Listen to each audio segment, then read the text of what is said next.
Isang mapagpalang araw po sa ating lahat katiits mula dyan sa Luzon, Visayas and Mindanao. Dyan po sa Zamboanga at dyan po sa labas po ng bansa sa Mexico. Muchas gracias amigo Mexico. Muchas gracias amigo Zamboanga. At bago po ako magpatuloy at ito sa pagdikod po at ito na may napakaganda pong isa pong treasure marker na ito ay pinadala po ng ating katiits po na ito ay nagpatulong po sa pagdekod at pag-aanalisa at maya-maya po ay ate pong i-analisa ay didikod po na maya-maya na lang ng konti. Ako po muna yung magpapasalamat po sa mga patuloy po nagsubaybay po, patuloy po sa panonood at patuloy po sa pagtangkilik po ng aking YouTube channel.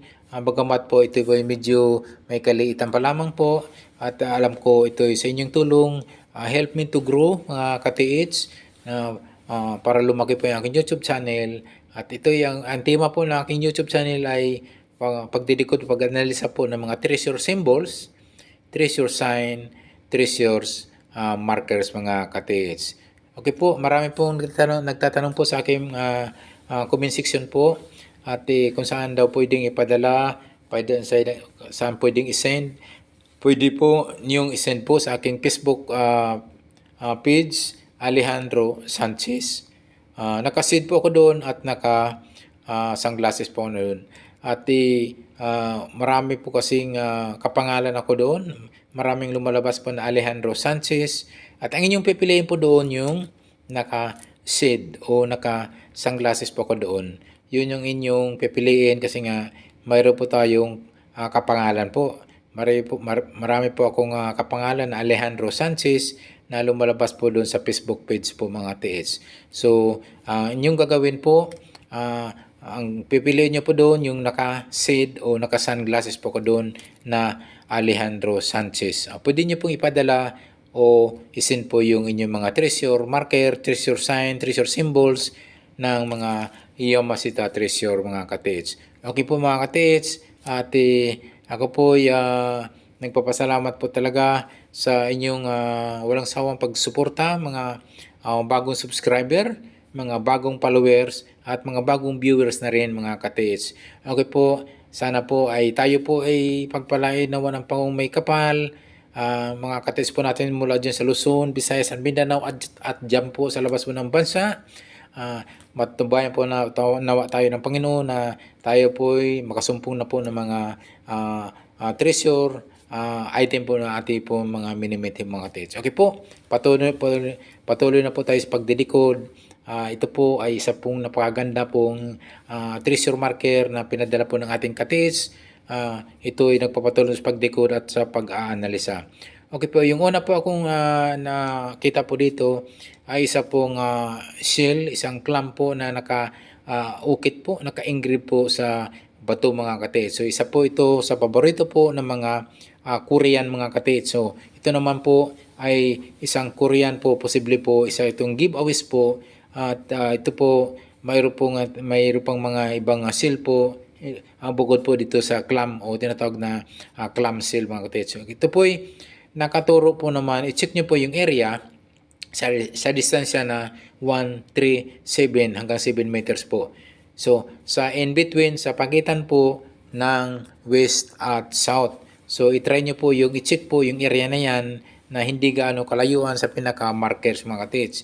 Ang bakong mayroon yan, tinatawag na coordinated markers o tinatawag na countersign markers. At pwede po mayroon yan sa mga punong kahoy na ito ay pwedeng naka-ukit yan or sa mga bato po na hindi ganong kalakihan po at nandoon po yung naka-ukit din po yung isang shell po, isang laman dagat po na pwede pong isang markers sa mga katiits. Okay po, huwag niyong kalimutan pala mga katiits sa pag-check po mismo ng pinaka-markers, pinaka-bato nito mga katiits. Baka po may tinatawag na rock enclosed items. Pwede niyong pukpukin po ng bato or maso or martilyo yung pinakakabuhan po nitong bato nito na mayroong naka-engrave po na taklobo o seal mga katiits. Sabi ko mga katiits, minsan po ay mayroong tinatawag na may mga giveaways po yan na pwede pong singitan po ng mga small gold bars, mga gold coins, mga relics, mga silver coins po, mga jewelries, yung mismong pinaka-markers mga katids. Madalas po may nakakasumpong po na mga ganyan po ng mga katids po natin na ito po mismo nakuha po nila sa pinaka-markers mga katids. So huwag niyong kaligtaan po sa pagpukpok po ng martelyo, ng maso or bato, yung pinakakabuhan po mismo ng markers. Alam niyo mo pang tunog solid, ibig sabihin siksik po yung bato na yan. Pag yung portion po, baka may portion po na tunog, ampaw, ibig sabihin hindi yan siksik yung ilalim, parang maluwag po yung tunog, posible po may item po yan mga katids. At yun yung tinatawag na rock enclosed item mga katids. Okay po, yung pangalawa po, ang inyong i-check po ay yung sa pagitan naman po ng north and east mga katids. So, in between north and east, i-check nyo po sa same distance po na 137 meters mga katids hanggang layo mga katids. Pwede nyo i-detect po ng metal detector or gold locator mga katids. Yung area na yan at baka po mayroon po yung kayo matatagpuan ng mga counter sign o tinatawag na coordinated markers mga katids. Minsan po ay gumagamit po yan ng mga small stone na nakatumpok at may image po ng seal o clam na yan mga katids, yung laman dagat, or minsan po ay sa mga punong kahoy, yung old century tree, at doon yun nakaokit po yung seal clam mga katids. So yun po, titingnan nyo po yung area na yan sa distansya po ng 137 meters po ang north, in between po ng north and south katids. So yun po ang itingnan nyo po. Baka po doon po yung item na located po mga katids. So tingnan nyo po, baka mayroong po mga mga bato po na hindi ganong kalakihan at may mga punong kahoy po na ito ay old century tree at doon po nila inalagay po yung item mga katids. Okay po. Yung pangatlo mga katids, yung in between naman po mga katids, in between po naman po ng north at west mga katids. So yung po, yung pangatlo po nating scenario, yung aking pag-analisa po dito, yung in between po ng north and west naman mga katids. So same distance katids.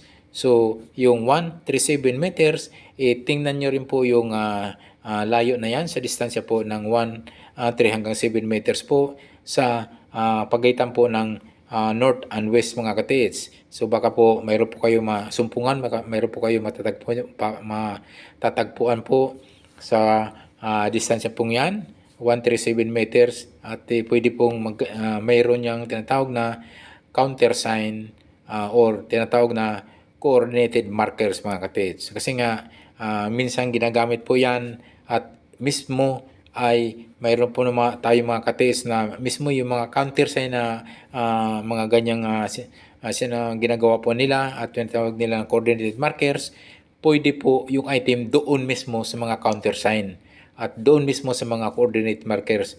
Marami pong nakakasumpong, marami pong nakaka-retrieve sa mga ganyang klaseng mga system, mga strategy po nila sa mga coordinated markers, sa mga countersign markers po nila linalagay yung item.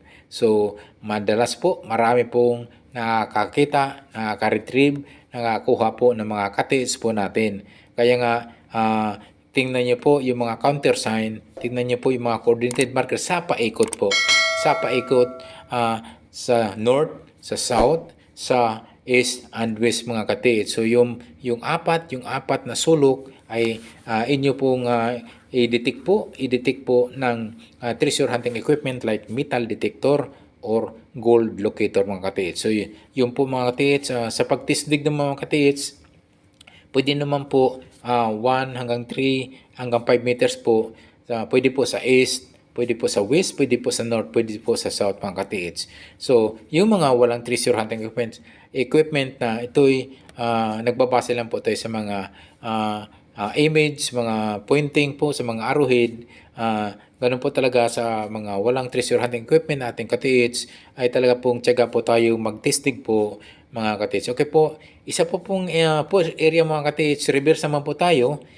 In between naman po mga katids ng east at south mga katiits. So yun po, reverse area na naman po ang ating titingnan.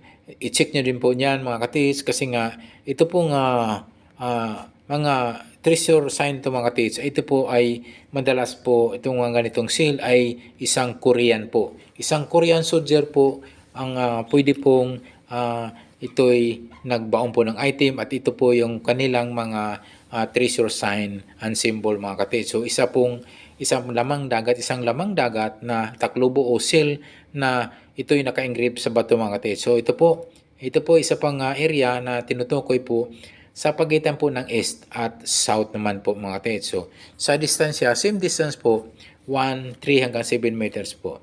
So sabi ko nga, tingnan nyo po yung apat na sulok, apat na kanto, north, south, west, and east mga katiits. So yun po, yun yung inyong titingnan po, obserbahan po yung paligid, yung paikot po mga katiits.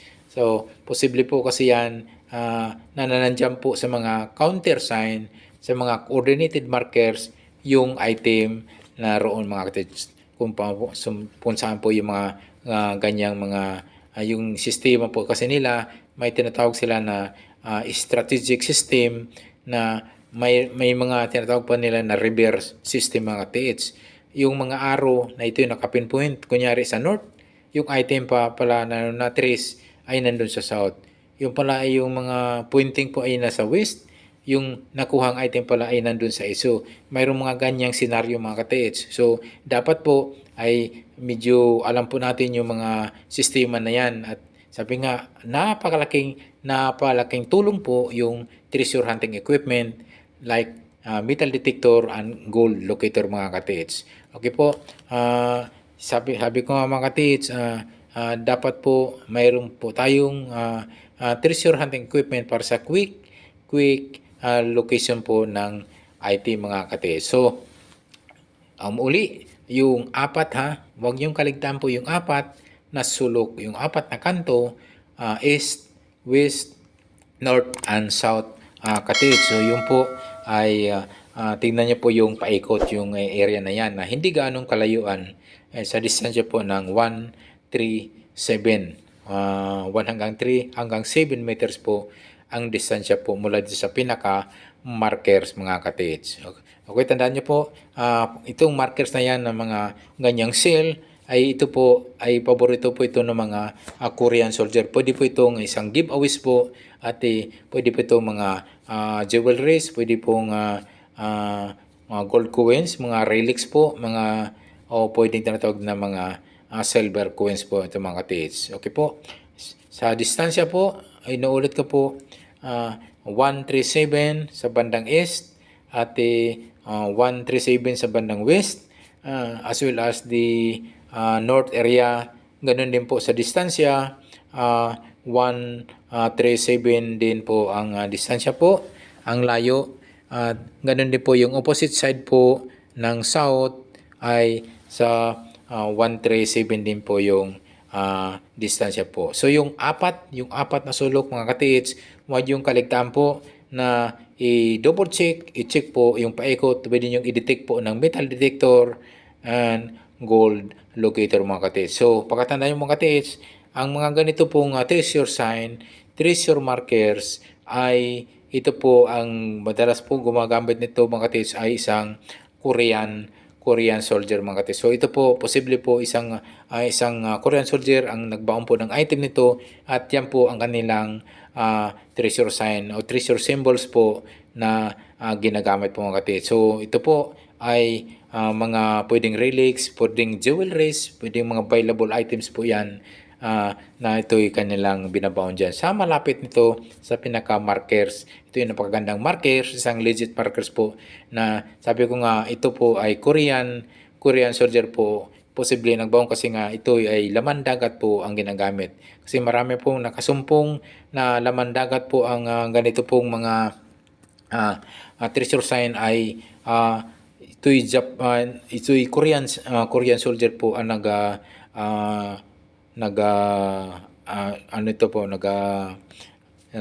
nagbarid po ng items mga katiits. Okay po, yung mga bago pa lang sa aking YouTube channel, please don't forget to subscribe, don't forget to hit the notification bell button para updated po kayo sa mga video ko pang papalabas.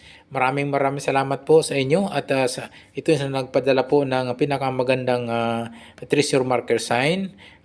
Thank you so much sa inyong pagtitiwala, Katits. Muli, ako'y nagpapasalamat sa inyo. Maraming salamat. God bless us always.